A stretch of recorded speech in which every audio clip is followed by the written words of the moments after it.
Assalamualaikum warahmatullahi wabarakatuh. Halo teman-teman semua. Sebelumnya izinkan saya untuk memperkenalkan diri. Nama saya Andina Oktaprina dengan NIM 2106282 dari kelas 1B PGSD. Di sini saya akan menyampaikan materi dari mata kuliah Pendidikan Psikologi dan Bimbingan dengan dosen pengampu Ibu Giani Kawanti, SPSI, MPD, dan Bapak Dr. Andes Haji Acep Ruswan, MPD. Langsung saja ke materi yang pertama, ada teori berpikir. Belajar menurut Brunel. Menurut Brunel, hasil penelitiannya banyak meliputi persepsi manusia, motivasi belajar, dan berpikir.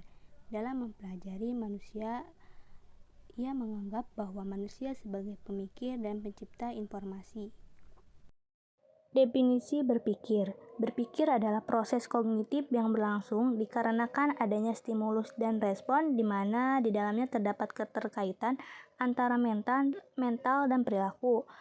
Nah, ada cara berpikir terbagi menjadi dua, yaitu induktif dan deduktif.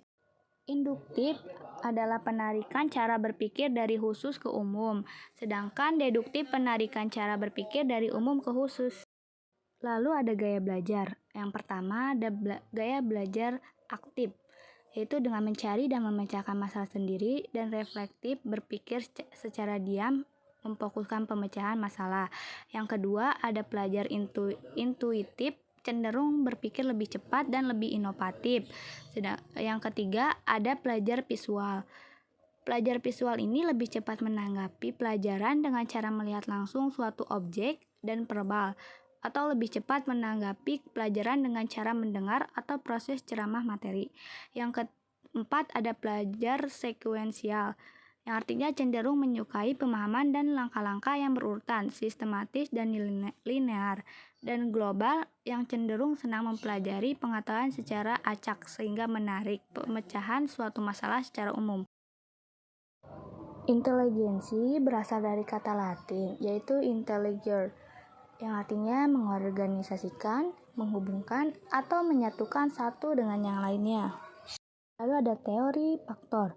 Faktor S atau spatial relation, yang artinya kemampuan melihat atau mempersepsi gambar dan menyangkut jarak. Yang kedua ada faktor V, perceptual speed, yang artinya kemampuan yang berkaitan dengan kecepatan dan ketepatan dalam memberikan judging mengenai persamaan dan perbedaan respon terhadap apa yang dilihat.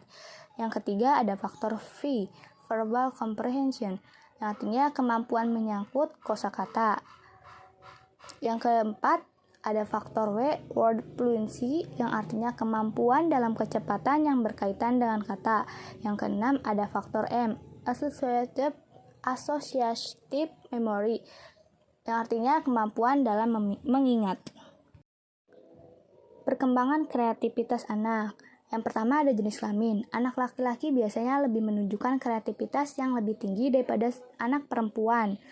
Yang kedua ada status sosioekonomik. Anak-anak yang berlatar belakang sosioekonomik yang lebih tinggi cenderung lebih kreatif daripada anak-anak yang berlatar belakang rendah. Yang ketiga ada posisi urutan kelahiran, di mana posisi kelahiran berbeda menunjukkan tingkat kreativitas juga yang berbeda. Yang keempat ada ukuran besar anggota keluarga. Itu anak-anak dari keluarga ukuran kecil yang cenderung lebih kreatif daripada anak-anak dari keluarga ukuran besar. Yang kelima ada anak-anak di lingkungan kota lebih cenderung kreatif daripada anak-anak di desa. Yang keenam adalah inteligensi. Untuk anak yang seusia anak-anak yang cerdas menunjukkan kemampuan kreativitas yang lebih baik daripada anak-anak yang kurang cerdas.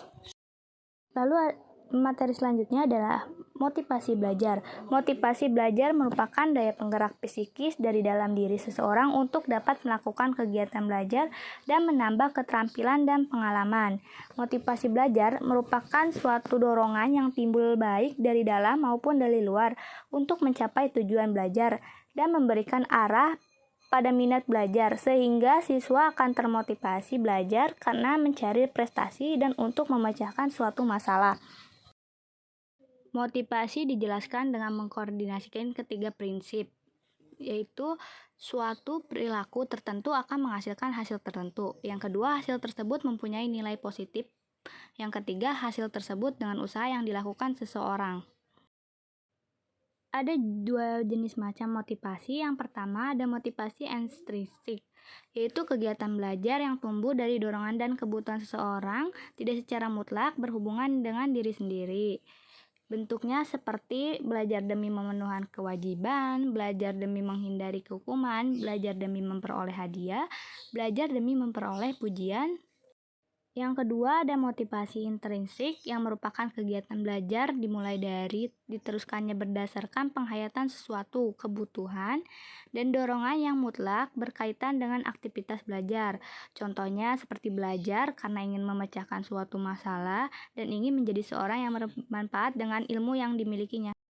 Materi selanjutnya ada kreativitas. Menurut Gardner, teori interpersonal atau kreativitas menekankan pada kreator sebagai inovator sehingga orang lain akan mengenal atau mengakui kreasinya atau mengimplikasi pada pengakuan dan kontrol sosial. Lalu ada cara belajar yang efektif bagi anak. Yang pertama ada anak belajar melalui bermain sehingga bisa menghasilkan kreativitas, dan yang kedua ada anak belajar dengan cara membangun pengetahuan, yang ketiga anak belajar secara alamiah. Materi selanjutnya ada minat bakat peserta didik. Peranan guru. Guru memiliki peran sebagai orang tua siswa yang berada di sekolah, yang memiliki kewajiban tidak hanya sekadar mengajar dan membimbing, serta mematangkan aspek kognitif saja. Peran guru juga sangat penting ketika dihadapkan pada proses pengarahan minat dan bakat siswa. Minat dan bakat siswa ini nantinya akan bisa menjadi life skill yang bisa membantu mereka dalam menjalani kehidupannya. Lalu, peranan guru yaitu pertama memberikan perhatian, yang kedua ada menjalin kerjasama dengan orang tua siswa, yang ketiga penguatan motivasi belajar. Yang keempat ada rutin memberikan latihan, yang kelima mendukung kegiatan ekstrakurikuler, yang keenam melaksanakan evaluasi. Selanjutnya ada kebijakan tidak adanya libur Natal dan Tahun Baru. Dengan adanya kebijakan libur Natal dan Tahun Baru memiliki sisi positif, karena untuk mengurangi atau menghindari kenaikan angka COVID-19 di Indonesia. Dan jika diliburkan akan banyak sekali masyarakat yang akan pergi untuk pulang kampung dan berlibur ke tempat-tempat berwisata yang akan menyebabkan hal-hal yang sudah pernah terjadi. Akan terjadi lagi seperti naiknya angka pasien dan angka kematian karena COVID-19 dan memperlambat adanya pembelajaran secara PTM. Untuk hal negatifnya, sangat tidak baik bagi para siswa atau mahasiswa dan tentunya untuk para tenaga pendidik, karena mereka juga manusia yang seharusnya tidak bekerja sepenuhnya sehingga perlu beristirahat dan berkumpul bersama keluarga. Dan terutama untuk tenaga pengajar sangat diperlukan untuk beristirahat untuk mengerjakan dan merekap hasil rapor. Cukup sekian penyampaian materi dari saya. Mohon maaf apabila ada kesalahan dalam penyebutan kata. Terima kasih. Wassalamualaikum warahmatullahi wabarakatuh.